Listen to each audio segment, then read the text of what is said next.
Well, welcome to Dating Deja Vu, the podcast where we talk about your patterns, your pitfalls, and your personal growth in modern dating. I'm your host, Christina Hathaway, marriage and family therapist and dating and relationship expert. And in today's episode, we are going to talk about why you self-sabotage when it comes to love. Yes, we are going to break it apart and understand what sabotage looks like, and then give you some skills so that you can be more aware in hopes that we're not just repeating the same patterns, because it might be deja vu, but it also might be you. So let's figure it out together.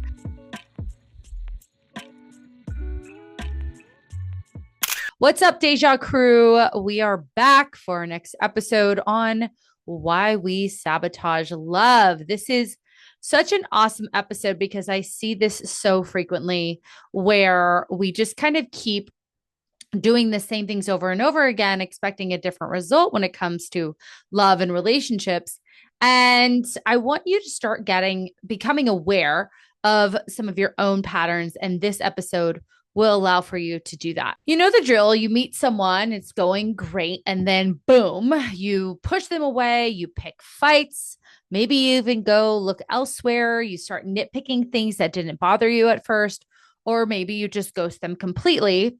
If any of that sounds familiar, you will want to stick with me through this episode because that's what we're going to unpack today, why we do this, kind of how to spot it, and most importantly, how to move past it. So let's start with the why, okay? Why do we shoot ourselves in the foot when it comes to relationship? And the short answer is self-protection. Long answer is we sabotage love because we are afraid of what happens if we actually let people in, let love in, and that fear shows up in different ways. So I want to talk about some of the most common reasons that we sabotage love. And one of the biggest ones is something you're probably familiar with, which is fear of abandonment. If we grew up in an environment where love felt unstable, love might have been unpredictable or held from us if we acted in a certain way, we might subconsciously believe that if I love the person too much or open myself up too much, that person eventually is going to leave me. Another thing here is if I am not perfect or if I ruffle feathers, cause any problems, that this person is going to leave me. And what we end up doing is instead we will leave first, of course. I was just listening to Taylor Swift. I had a little Swift moment, and she said that, like, you need to leave them before they leave you. And I was like, that is exactly what people do all the time. But we might leave first. We might pick fights and make for an uncomfortable environment, or we emotionally shut down before they can hurt us. Again, another thing people do is they're so afraid of abandonment that they will actually create an environment where they will have, they will do something for the person to leave. Now, why that's important is because we're going to do the thing that will cause the person to leave us, even though our fear is that of abandonment. But at least we can say, oh, they left me because I cheated on them, not because of who I am. And that is a big one. The next one is fear of losing independence. Some people equate relationships to losing themselves. This is especially important because usually what that means is that you in your life have been told like you're only accepting or can receive love, if you act in a certain way for others. So as a way to rebel, you swing to the opposite side and you decide no one's going to tell me what to do. No one's ever going to control me. And you become what we call hyper independent. Now, hyper dependence and hyper independence are both very extreme behaviors. Being dependent and independent, what we call intradependent or interdependent, is the goal here. But you fear so much that if someone even tries to remotely tell me what to do, then they're trying to control me, and I am not going to let anyone control me. So again, we resist connection because deep down we fear becoming too attached, too dependent, and getting stuck in that trap that we're used to. Now, this is something for me that I really struggled with because if you remember my story, I tend to, in my life, I've learned that I'm the only one who's going to help me. I'm the only one who's going to show up for me. And I very much found people who basically I could control. Like that's really the gist of it. I could control. You're not going to tell me what to do. And when they even gave me any sort of feedback, I was like, absolutely not. You're out of here. Right. And that was really because I fear losing independence, because for me, independence protected me. Independence said, well, no one else is going to show up for me. I feel very helpless in this situation. So I'm going to figure it out myself. But again, hyper independence still comes from a codependent place. So that is number two. Number three is low self worth. That's really a gut punch for people that they don't truly believe they deserve a healthy, secure love. So they sabotage it the second someone gets too close. You might assume that they'll eventually leave once they see the real you. So you make sure it happens on your terms. Now, this sounds very familiar, similar to the abandonment. But if I don't believe I deserve something, that's a belief. We behave based on our beliefs, and our beliefs ultimately create the outcomes that more of the outcomes of the same, kind of the dating deja vu concept. So if I believe that I am not worthy of love, then I'm going to act in ways that are similar to that, my behaviors. So this might look like, if I believe I'm not worthy of love and someone is, I'm actually going to use an example. I was going to talk about this on Deja Vu. I watched Temptation Island, and one of the couples, she had been previously married, and he very much had this belief that he was her second pick. And this provided a lot of conflict in their relationship. But really, that sounds like it comes from a place of insecurity. Like, I'm not number one. I don't, people don't like me. I'm just second best. That's a security issue, right? Rather than saying, this person has chose me. They love me. Yes, they may have been in a previous relationship, but that is none of my business and has nothing, absolutely nothing to do with me. And so that is, that person in this Temptation Island, they ended up on Temptation Island to see if their bond was strong enough. And yes, through the process, he actually figured out why he was sabotaging the relationship. And her too, she had her own self-discovery during the process. The last one I want to talk about is the addiction to the chase. So if you're used to, again, chaos or unpredictability, then stability feels boring or vanilla, right? You like the rocky roads when we really need like an easy breezy vanilla ice cream. If love isn't dramatic for you or unpredictable, you start to look to shake things up. Now, again, this comes from being raised in unpredictable environments where maybe there was a lot of chaos in your home, or you had a family member that you had to walk on eggshells with. Your body becomes emotionally addicted to that feeling because it becomes so normal for you that not feeling that way feels very off. In this case, it feels very boring, right? Or they're too nice. When in all reality, like, you're addicted to that cortisol high, those stress hormones, and that has replaced true feelings of love or stability. You think stability feels like that because that's what you experienced in your family of origin, which is so far from the truth. So we end up shaking things up, and that usually is a way to end or hurt the relationship. And if this sounds familiar to you, I want to talk about how this plays out in dating. So we know why we do it, right? Well, I give you very small reasons, but hopefully you kind of understand that. Let's get into how we do it. So if you're wondering whether you sabotage love, here's a checklist of some classic behaviors. So picking fights over small things.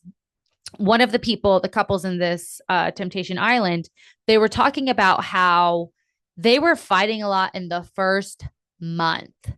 That is a fucking red flag if I've ever seen one. You should not be fighting in the first month.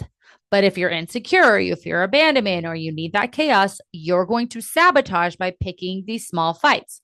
You find yourself getting irritated over things that wouldn't have normally bothered you in the beginning, or maybe they just bother you off the top. And I want you to ask yourself, am I actually upset about this, or am I creating distance? Right?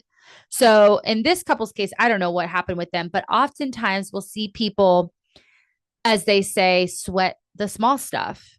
And, you know, There are things my husband does that are silly and I could pick a fight about. But at the end of the day, is it going to mean anything in 5 days, 5 weeks, 5 months, 5 years? No. If it's not something that's a pattern, I'm not going to pick it apart.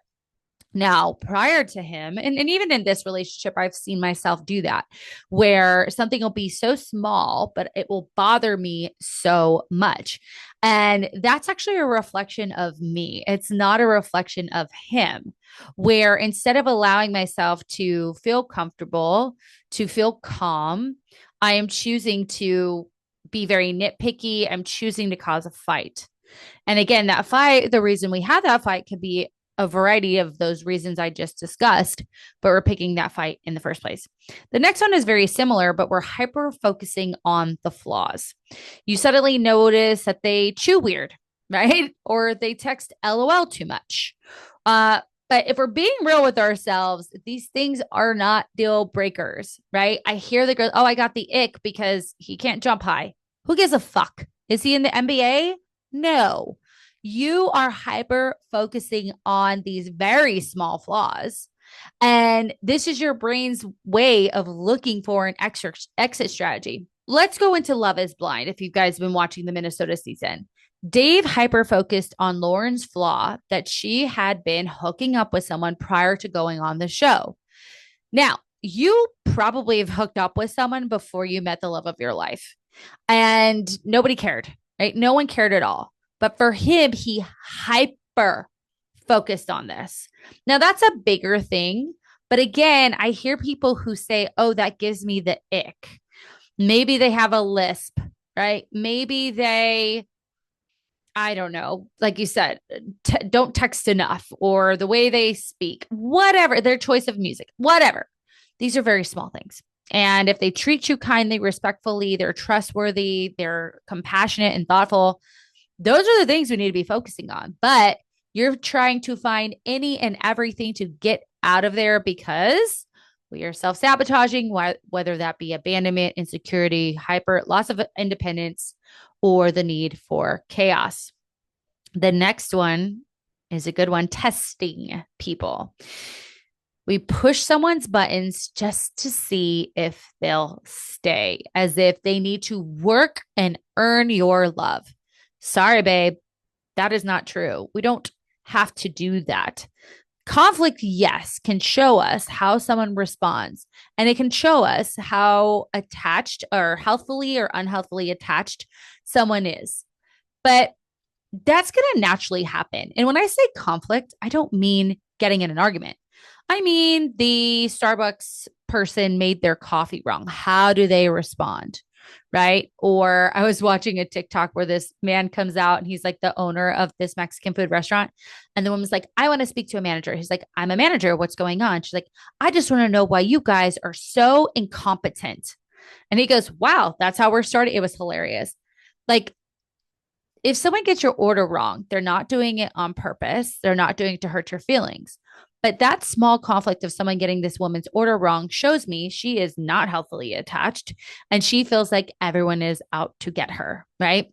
So maybe, this can look like withdrawing emotionally. It can see if they'll come and chase you if you withdraw emotionally, or you bring up an ex to see how they react.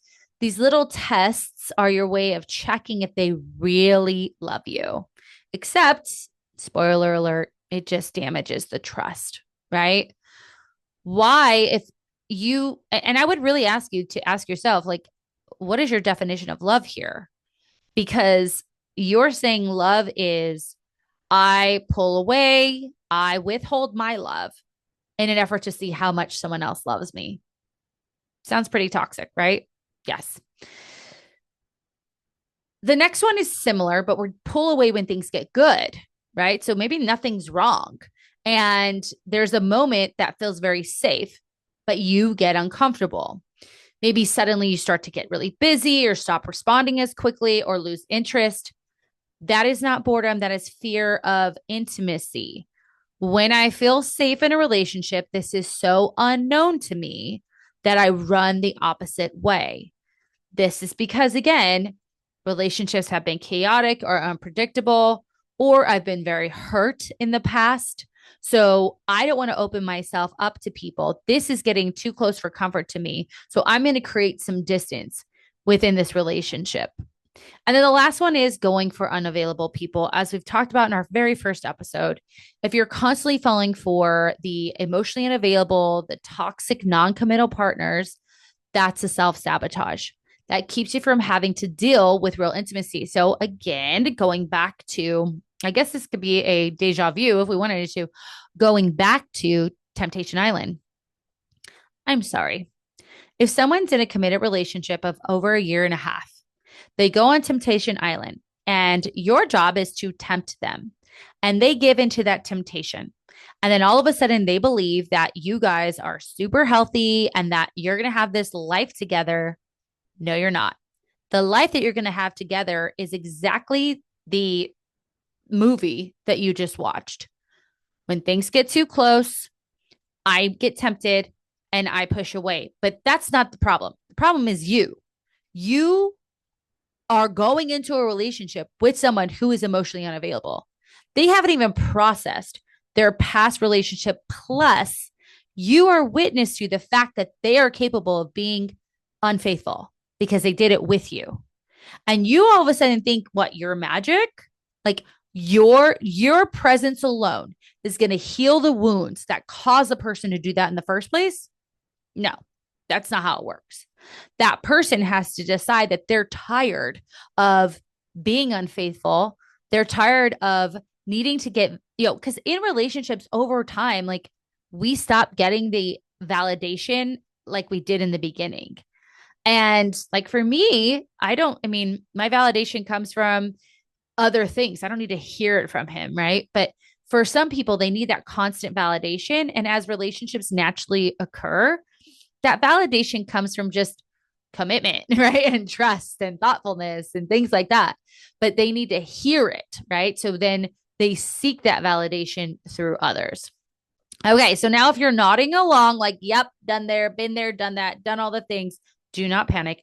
This doesn't mean that you're doomed or you're doomed to self sabotage every relationship. It means we've got some rewiring to do. So, how do we stop ruining perfectly good relationships? Step one, get honest with yourself. The first step is self awareness. Start asking yourself, what am I actually afraid of here? I like to say, when you start getting critical, get curious. And that's in a lot of areas. You might say that, if you're starting to blame that person a ton, why? Why am I starting to blame that person? Are you afraid that they'll leave, right? Are you afraid that you'll get hurt? That maybe you'll lose yourself? So the things you talked about, once you name it, it will just lose the power just by naming it, by recognizing that there is some accountability, that again, it is something in you, but it's not who you are. This is a protective mechanism that has been created over time based on your early childhood experiences. And just as we learned it then, being aware now, like this is a problem, right? So unconscious incompetence is when we walk around doing the thing, that the sabotage, and not knowing we're doing it. But once you listen to this episode and you're like, yep, that's me, now we have unconscious competence. We know that it's happening, but we don't know what to do with it. So then we want to move into conscious competence. We want to begin to be aware and recognize the patterns early. So for this person, the self-sabotager, the next time you find yourself nitpicking, testing, or pulling away, ask yourself, is this my fear talking, or is this a real issue? So begin to kind of have that conscious competence. What that means is I consciously have to think about this. Why am I getting so critical? What emotions am I feeling? How old do I feel right now? When have I felt this way before? These are all questions to help you really understand, because the more we understand it, the more competent we get in being able to change it. Then we want to communicate even when it feels uncomfortable. Being able to say, I want you to know that I've really struggled in the past when relationships got really close. And normally this is a time where I would pull away as a way to protect myself. But I know that this relationship is very healthy for me because of X, Y, and Z ways. Now, if you don't know it's healthy for you, we're not having this conversation.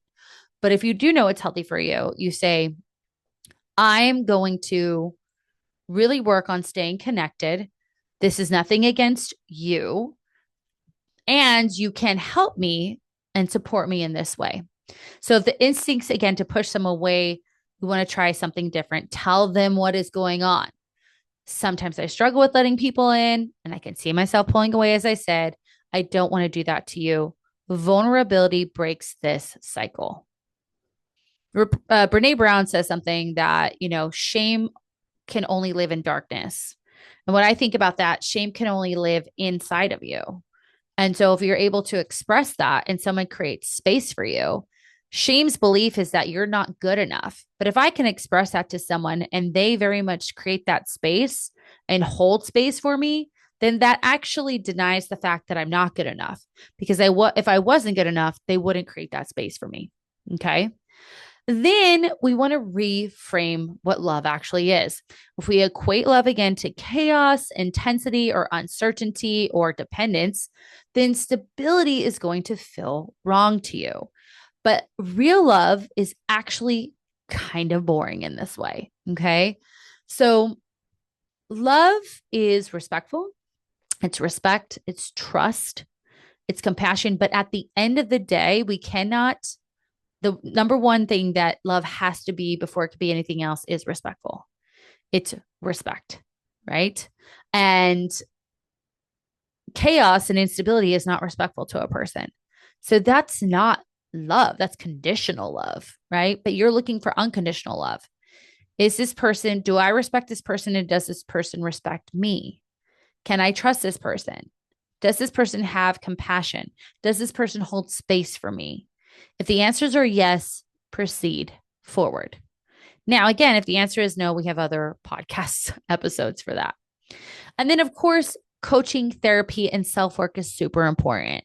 If self-sabotage is a deep-rooted pattern in you, then therapy and coaching can help untangle it. Books on attachment. One of the ones that I love is How to Do the Work and How to Be the Love You Seek by Dr. Nicole LaPera, can be super helpful here as well. So that's a very short way of helping you understand if you're self-sabotaging. I guess what I'd want to add here too. So after we get honest with ourselves, we want to probably, when we recognize those patterns, write them down, right? Like, oh, today I noticed that when he texts me, I told myself, oh, don't text him back right away. You're going to seem, thirsty. That's a sabotage pattern, right? Especially if we're like a couple months into the relationship, you're denying your truth.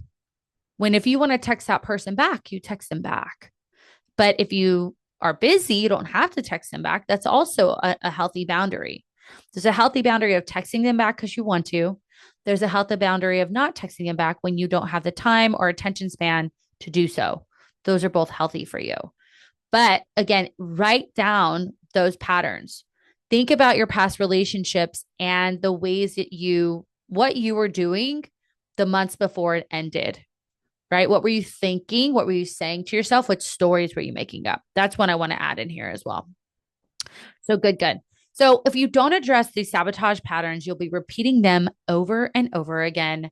Different people, same outcome. What do we call that? Déjà vu, baby. But good news, you can choose a different ending. So here's my challenge for you. The next time you feel yourself pulling away, testing, nitpicking, pause. Just take a breather, baby. Take a breather.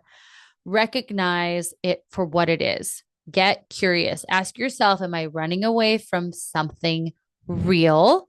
Or am I just scared of what happens if I let love in? Because maybe, just maybe, it's not déjà vu. It's you. That's it for today. If this episode hit home, share it with a friend who needs to hear it. And don't forget to rate, review, and subscribe. Until next time, stop ghosting yourself and start getting out of your own way because in this case, it is not déjà vu, baby. It is totally you. I'll see you next time.